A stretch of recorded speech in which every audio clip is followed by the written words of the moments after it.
Arabic. It's available here online, but mostly the Shoah denial. And we have it in English, Arabic, Farsi, Urdu, and Indonesian. Some of the early responses, I think you can imagine, include some, classic anti-Semitic hatred. I'll give you one. Here maybe is the most extreme. It's very interesting. One person wrote in and said, in Arabic, how dare you Zionist pigs usurp the name of Musa? Musa was a good Muslim. How can you claim that Moshe was a Jew? Musa was a Muslim. Another took issue with our claim that one of the gifts of the Jews and shared with the world was true monotheism. No, this guy wrote that was Allah, not ours. He says that Jews have contributed nothing, even looking solely at the human side. Adam, Noah, Abraham are all monotheists, but the fact of the matter is that some of these people sort of even reject the notion at any level that Jews have anything positive to give. On the other hand, we did receive the following.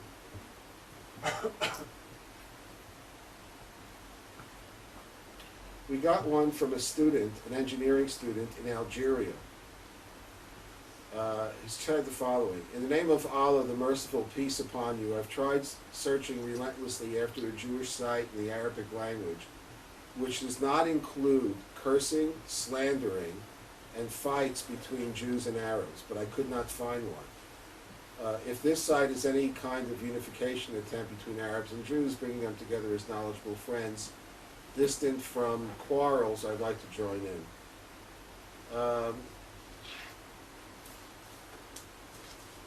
The question that this young lady asked from Al Arabiya was this site a plot? Is it a conspiracy? And of course, again, you live here, so you know that the conspiratorial mindset is so deeply embedded among some that there has to be, when it doesn't exist, I finally said to her, yes, it's a plot, this is a plot. It's a conspiracy of the truth. Because the truth is, it's our only real defense of what's going on out there.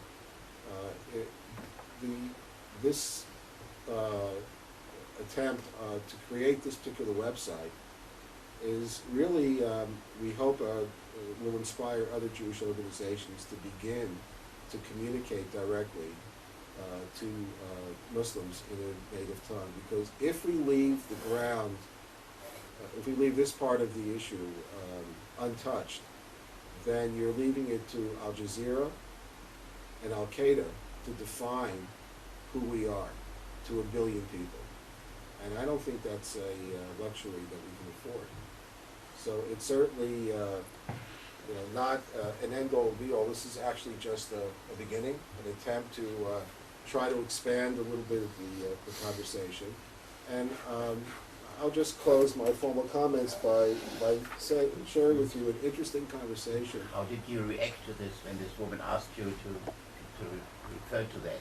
I said it was a conspiracy. I finally said to her, yes, this is a plot. It's a conspiracy of the truth. It's nothing to do with the Israelis, but the only conspiracy is to try to make available the truth to the Muslim world. What's the punchline of the conversation? Al Arabiya has not yet broadcast the piece. It's 2 months later. It was their invitation, but it hasn't been broadcast. This is a very, very tough nut to crack, but and I don't think we're ever going to quote unquote win this battle. I know that I'm looking at one of my friends around the table who spends, I'm going to guess, 12 to 14 hours a day online reading and interfacing with Muslims. But I don't know how many of you know who Karen Hughes is. She was Bush's special emissary to try to improve relations with Muslim countries. Right. There were two. It's interesting. There were two women who were in the White House, and then were out of the White House. Condi Rice and Karen Hughes. They were sent off for their different missions. I don't know what you think about Condoleezza Rice's. I will not talk about her Middle East initiative, but she's disappointed a lot of people across the board in terms of her tenure. Karen Hughes maybe was given an impossible job. She recently resigned her post. I met with one of the other ambassadors at the State Department who actually was posted here during the First Intifada, a career diplomat, a very fine woman, who said it came to a very interesting conclusion. She said, you know, many of us have concluded that in the ongoing effort to try to find ways to create relationships with moderates in the Muslim world, we see that an important role can be played by religious leaders. So the only problem is that in the United States, in our government, we have separation of church and state. We haven't yet quite figured out how to sort of take advantage of it. But I would just say that for those people who identify strongly as Jews, you might think that that would be an added problem in terms of possible conversation. Our experience has been quite the opposite, that if you're proud of who you are, you may not, at the end of the day, change anyone's mind, but in our discussions with Muslim leaders around the world, there is at least a comfort zone to begin that conversation. What comes out at the end, I think, still remains to be seen. So, just a little bit of report. I'd like to ask everyone here to actually take a few minutes when you have some time to look at the website, askmusa.org, and send us an email. You can actually use your real names. We obviously allow in this website for people not to use their real names. But if they want a direct answer, obviously they have to. This website has not yet been blocked by the Iranians, although Wiesenthal.com is, which is interesting. And I'll also tell you that the first important question that came in from a theologian in Indonesia, and it's actually posted there. You can take a look. And what was, of course, the first question? What's this about Am Nivchar? Doesn't that make you people arrogant? So we're a little past the parsha with Yaakov and Esav, but not all that much has changed. How'd you answer that? Well, let's see. My Musa replies, Jews do see themselves as chosen for the responsibility of observing more commandments of non-Jews. According to the Talmud, non-Jews who observe 7 commandments are considered righteous and get to heaven. Jews, on the other hand, are responsible for 613.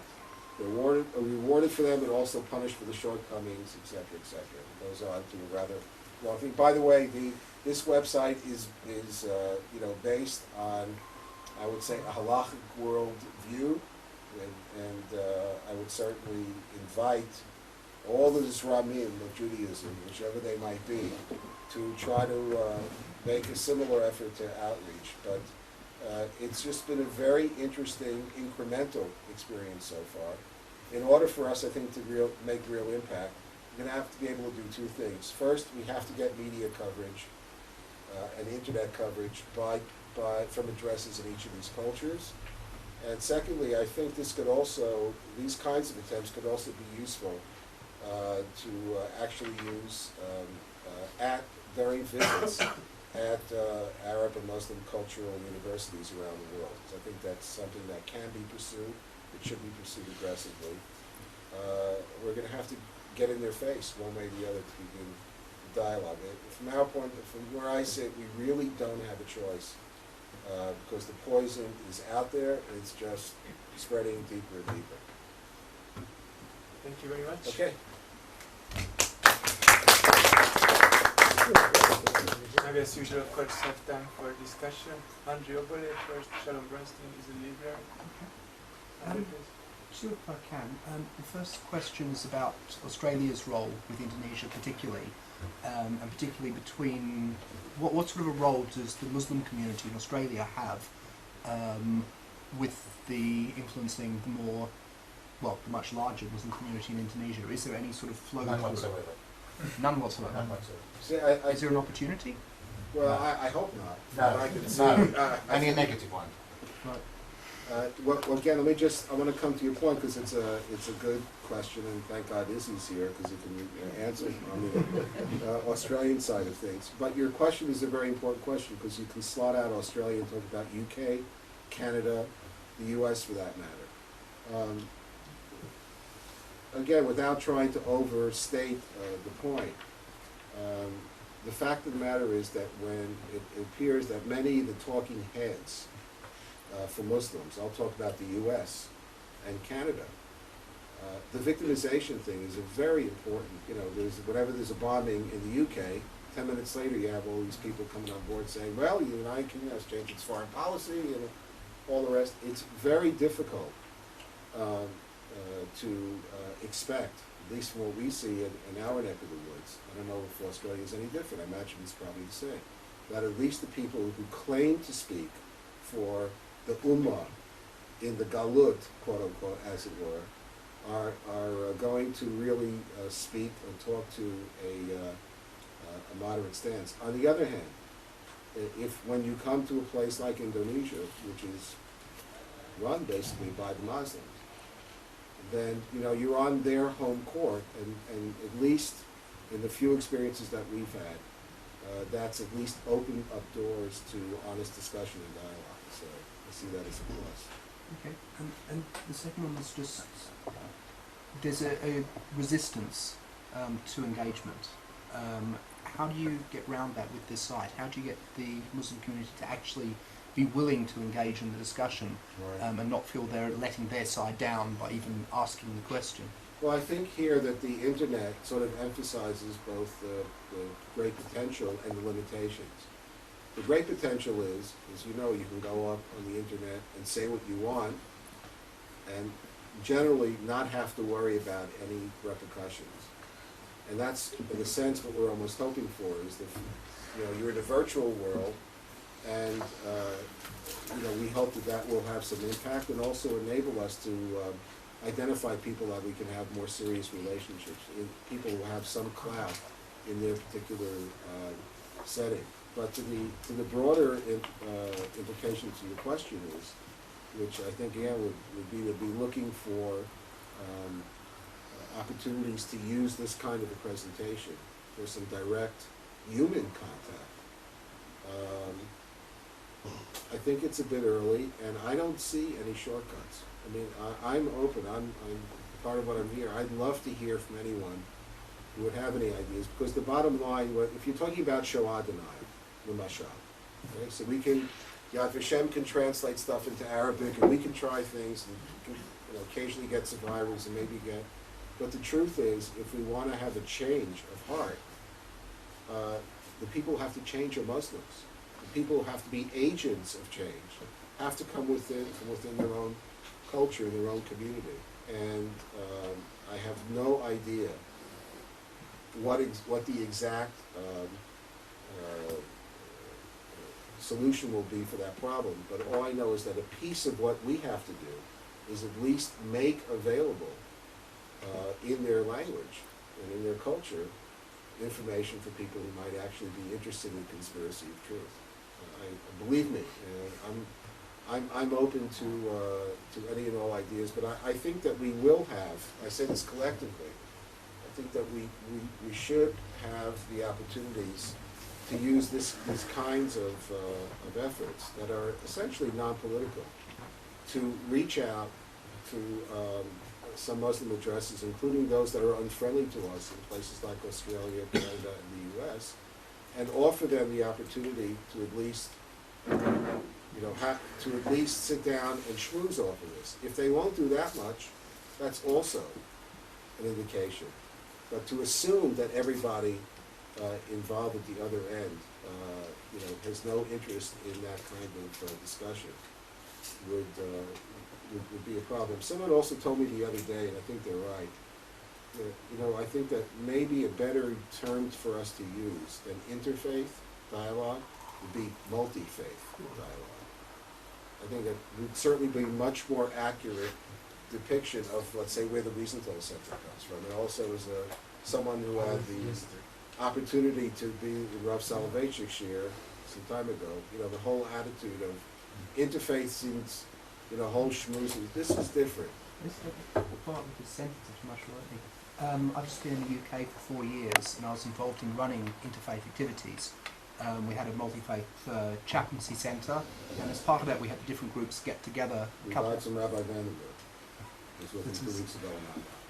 This, what we ended up with was largely Christians, although we gave them one speaker and told them to fight amongst themselves over which denomination got it. And then Muslims, Jews, the Christians, and also the Baha'is, and occasionally we had a Buddhist. And we picked a topic, we gave people notice, and one speaker from each. They had time then to prepare an address, both on what their religion says, and also their own personal views as a religious person. Right. And it went down very well to the point of a discussion on the place of religion, or the place of religion. We spoke about religious places, pilgrimages, etc. And my Muslim friend turned round to me, he spoke about Mecca, Medina, turned round to me and said, "Do you want Jerusalem?" I said yes. Right. I would just add one more point about, you know, sort of strategically and every other way where we're institutionally coming from, about this particular issue. And I'll take it away from Muslim relations. It has to do with intergroup relations in the U.S. or even in Los Angeles. And we have now a controversy with the LAPD, Los Angeles Speed, mapping the community. We ask LAPD to map where the shuls are and the Jewish eateries so we can have better security. The Muslim talking heads came out against it and said that it was a terrible thing. Our whole approach, whether it's after riots or without zero tolerance, or our training for police, we've trained over 100,000 law enforcement, is a kind of opposite approach. We don't start from the theoretical or theological. We try to start from issues. In other words, if, let's say in Los Angeles, gangs is a universal concern, or you'll have you know, law and order issues, whatever. We'll try to build out a group, or Homeland Security. We're looking for people, okay, who have a concern on a practical level in which people from different denominations can come together and see if they can work together on a practical tachlis issue. And so let's say with the Bali conference, for me, the most important part of that whole event was the fact that the media, the imams who were there, and even the religious leaders who came, had a chance to focus on suicide terror as a concept, okay, in which, it's a crazy world we live in. We talk about, I can use the same sentence, that there's a sense of empowerment for everyone sitting in the room because 2 of the 5 people, or 3 of the 5 people up there are Muslim. So their people, quote unquote, are represented. You have a Hindu and a Jew and a Christian and all the rest. So that's sort of like always a central key. I know you can probably debate olam va'ed, you talk about intergroup, interfaith relations, but I've always found that sort of the healthiest way to approach is find an issue of equal concern, even though the approaches may be significantly different. And so, but I've heard about your initiative, and I think it's been very important. Shalom, Pastor. Sorry, Shalom. Do you have that? Shalom. I was curious, the contrast between the openness of Indonesia, or seeming openness of Indonesia, and the closeness of Malaysia. Similar types of people. Baruch Shekibata. So, I just came from the Foreign Ministry to sort of put the finishing touches on this particular group that's coming. And we spoke for some time about this. I met a few months ago with Israel's ambassador in Singapore, just before the March visit in Indonesia. And we were talking about Indonesia, obviously a great length, and there was a long talk. The part about Malaysia was about 3 minutes. Although there may be some changes now, for Malaysians, the central part of their identity is that they're Muslims. And a significant part of their identity as Muslims, unfortunately, is their anti-Israel approach. That's the bad news. On the other hand, And they're dominated by the Saudis. correct. And the other part of this is that there seem to be some significant volcanic social issues that are percolating now that Mahathir Yamach Shemo is no longer in power. I don't know if you saw that there have been some Indian citizens, Hindus who were just arrested. There seems to be a ferment. I will say one thing, that from the point of view, the MTV generation, okay, there is a young man, believe it or not, somehow Jews always get involved. I was invited to meet Indonesia's #1 pop star. His name is Donnie. So I went there on a Sunday, I'm waiting in his house. I look up on the wall, right, the picture, a painting or a picture just size like over here. I'm about 1910, and I said, that guy's Jewish. Saying to myself, that guy in that picture is Jewish, his grandfather. Just then, the bubby, his mother, walks down, sees a guy with a yarmulke in her house, and almost faints. So Donnie, interesting guy, because he has done a number of music videos, attacking the attempts to take Indonesia to extremism, not involving Jews at all. You know, and is usually successful. And when he went to introduce the music videos in Malaysia, because they have a unity kind of, the younger generation, culturally, they're strong, sort of the same market. There were 50, 60 cultural media there. First question, Donnie, is it true that your grandfather was a Jew? This is in Malaysia.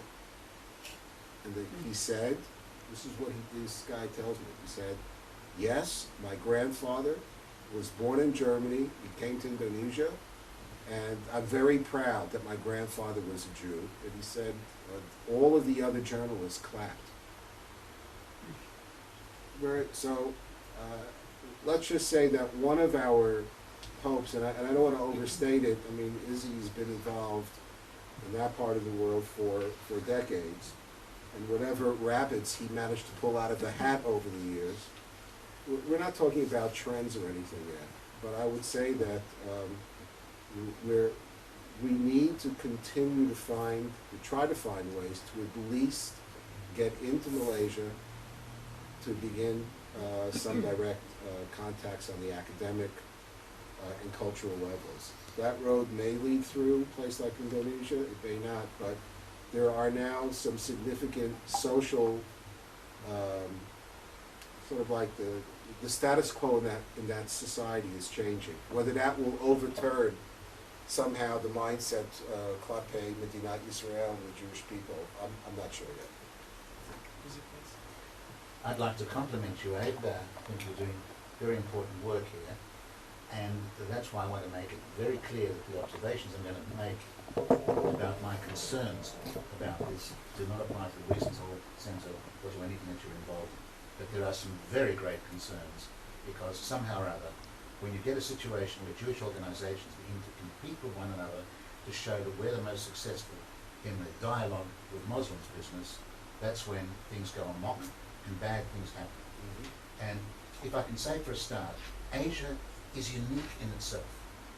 I don't think that you can deal, in fact, if you're going to be talking about dialogue with Muslims, apart from the need to have very sophisticated people handling the dialogue, every one of these dialogue situations has to be carefully assessed, because the criteria of dialogue is that there are two parties willing to participate and learn and exchange views on one another. And if it's one-dimensional, or one body gets on top of it, and it's been happening lately with us, with some Muslims, then it becomes counterproductive.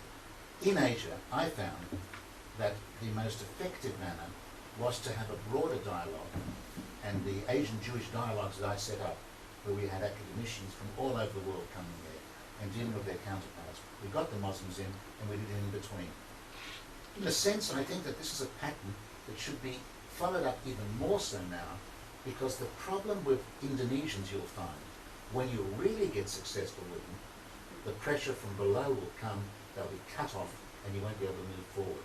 So the extent that you can cushion these people within an overall interfaith situation is much easier, and it leads away from the polarization. What I want to say about the dangers are, when you get rabbis who are having enough of a problem in running their own rabbinical field and making a mess of that, when they go in the area of Muslim relations, and they are completely out of their depths in any kind of political sophistication. And I talk about our current chief rabbis in this country. Some of the experiences that we've had with them, where they'll go, they don't even understand the documents they're signing. They sign a document about accepting that we want to overcome occupation, together with people who are sitting on the other side of the fence and are people who are denying Israel's right of existence. This is the sort of area in terms of dialogue where it becomes counterproductive. There is an important area on the fringes, and as long as we realise that it's only a fringe phenomenon, and we must work on this fringe because fringes ultimately can turn and be transformed. If we recognise we're only dealing with the fringes, and we only work with those people that are sympathetic, and there are a few, courageous and sympathetic, we'll get there. In America, I'm even more concerned. When I heard some of my former colleagues from the World Jewish Congress, like Rabbi Schneier, bringing in blacks into this, who are linked up with Sharpton and worse people than that. And you get this and they all clap one another and they say, we're against Islamophobia and we're not going to discuss Israel because that's too difficult. If you discuss general Jewish things on a situation, fine. But if you come beforehand and say, we're not going to be discussing Israel, then I say that sort of dialogue is not in our interest. We should keep away from it. Okay. And Islamophobia, the issue of Islamophobia, I'm sure we're on the same wavelength, so I don't have to make the comments about that. Okay, a couple of, first I want to give full disclosure. I don't rabbinate. I'm the candy man at the Young Israel of Century City, and I support my local pulpit rabbi because I took the easy way out. I deal with terrorists and Nazis. Those guys have to deal with shuls. So I think that obviously the central point that Israel brought up is very important. We had tremendous, obviously tremendous positive and surprisingly so from our point of view, to this event that we did in Indonesia in June. I was insistent with my closest partner on this, that the next follow-up, if there was to be any, would have to be a visit here, because I didn't want anyone to think at the other end of whatever else might happen. No, in order to, again, full disclosure is the centrality of the state of Israel to the Jewish people. Either it's something you can wrap your mind around and come to accept, and if you don't, then we know, where we have to, where we need to take it.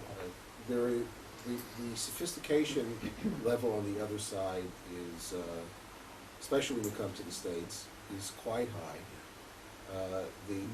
We don't often understand enough the language. Just to give my 2 cents on Annapolis, without getting into any of the details. But, we've been there and done this before. This whole notion of the introduction of whether Israel should be a Jewish state or not is a classic Arab kind of maneuver, in which you bring up a new bogus issue, make a lot of noise, and now the head of the Arab League just made another speech yesterday, saying how could it be a Jewish state, the large minority or not. This is something that has to be fought against very across the board by all Jewish groups. And I think it was Erwin Koppel already about 2 years ago, who began to see in some of the NGO language, and even some languages from EU representatives, they said, yes, we represent that Israel should be an independent democracy, and they dropped the word Jewish. So, this is an important area. As far as dialogue, in general, interfaith dialogue itself is very, very complicated, to put it mildly. I would just say that our approach is, first and foremost, is we try to be honest. We should never try to fake out the other side. It's one of the biggest averot that the Jewish people have, is that we think we're the only clever people on the planet. The best approach we should do is honesty. If Israel is central to our worldview, we should say so unapologetically. My view is that a way of showing respect to Muslim leaders, at least the ones we think we might be able to do business, is to bring them here, let them have their own experience, and let them draw their own conclusions. Beyond that, I don't think there is any other magic formula. But and agreeing to all of your caveats. It may not be good news, but this is really the truth. The truth is that for I think the religious Muslim world, and maybe beyond, for religious leaders, there seems to be a comfort level in meeting with people at the other end of the table. You daven?